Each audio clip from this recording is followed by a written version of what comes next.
Welcome guys, this is GapTVT Simp-Clip. Share ko lang importance kung bakit every time na magpapakain tayo is kailangan tinatapik yung tubig. Ginagawa natin yung bagay na yun para makuha natin yung atensyon ng mga alaga natin. Sa oras na tinapik natin yung tubig, agad na nila yung mapapansin. Yun ay dahil sa vibration na nakikreate dahil sa paulit-ulit nating pagtapik dito. At sa oras na makuha na natin ang atensyon nila, madali na nilang malalaman yung panggagalingan ng pagkain na ilalagay natin.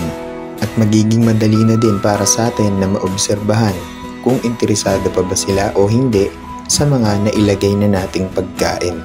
At dahil sa mga senyalis na to na ginagawa natin, madali na nila yung matatandaan. For me, this is the best way of communication between water creatures and humans.